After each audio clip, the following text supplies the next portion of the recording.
မိတဲ့ထဲမှာ9နှစ်တာကာလအတွင်းမှာထီးကျန်ခဲ့တယ်တကယ်တော့ကျွန်တော်တို့ကကြိုးစားပါတယ်ဒါသို့တော့ကျွန်တော်တို့ပုံမှာမျိုးစုံနိုင်ငံရေးရတော့လှုပ်တာပါတကယ်တော့နိုင်ငံရေးရပါလှုပ်ကြတော့ဒါကကျွန်တော်တို့လက်ခံကျင့်သုံးနေတဲ့နိုင်ငံရေးစနစ်ကိုခိုင်မာကျင့်သုံးမယ်ဆိုတော့ဆုံးဖြတ်ပြီးတော့လှုပ်လာခဲ့တယ်ဒီနိုင်ငံရေးစနစ်ကုစားကောင်းအောင်မလုပ်တဲ့အတွက်ကြောင့်ကျွန်တော်တို့ဒီလိုချင်းကြီးတွေဖြစ်လာခဲ့တာကျွန်တော်တို့အဝကြအောင်ကျွန်တော်တို့ပြောင်းလဲခဲ့ပြီကျွန်တော်ဒီဟာကိုခိုင်မာဖြစ်အောင်လုပ်သွားမယ်အဲ့ဒါဆိုရင်ကျွန်တော်နိုင်ငံဆက်ဆံရေးမှာမြန်မာနိုင်ငံရဲ့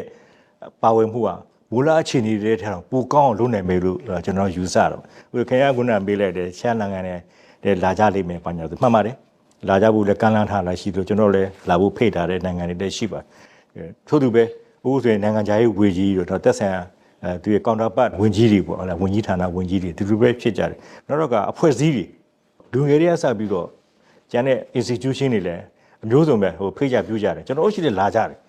ဒါကဘာလဲဆိုရင်တိုင်းပြည်တဲ့အခွင့်အလမ်းတွေကြီးပဲဖြစ်ပါဒါကိုကျွန်တော်တို့ကကောင်းအောင်အသုံးချမယ်ဆိုလို့ရှိရင်မှန်ကန်နဲ့သုံးချဖို့လိုတယ်ရိုးသက်နဲ့သုံးချဖို့လိုတယ်အဲ့ပေါ်မှာဒါပြီးတော့အမျက်ထုတ်ဖို့တော့သွားလို့မရအမျက်ထုတ်မဲ့ရွေချက်ရှိလို့ရှိရင်တော့ခင်ဗျာဘယ်တော့မှမခိုင်ပါဘူး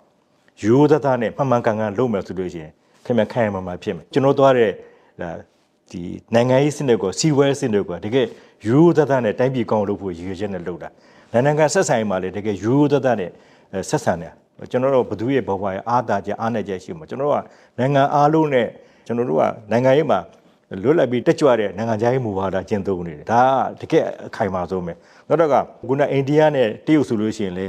ငင်းညံ့တော့ဒူရှင်ထွေးဒီထိုင်းမူကြီး9ရက်နဲ့သူကျွန်တော်တို့ကအထီးတွေ့ဆက်ဆံထားတဲ့နိုင်ငံတွေဖြစ်ဒါကြောင့်ဒီဘုံမှာအခြေခံပေးလို့မဆိုရင်တော့မြန်မာနိုင်ငံရဲ့အနာဂတ်ကအင်မတန်ကောင်းတယ်လို့ကျွန်တော်ပြောရင်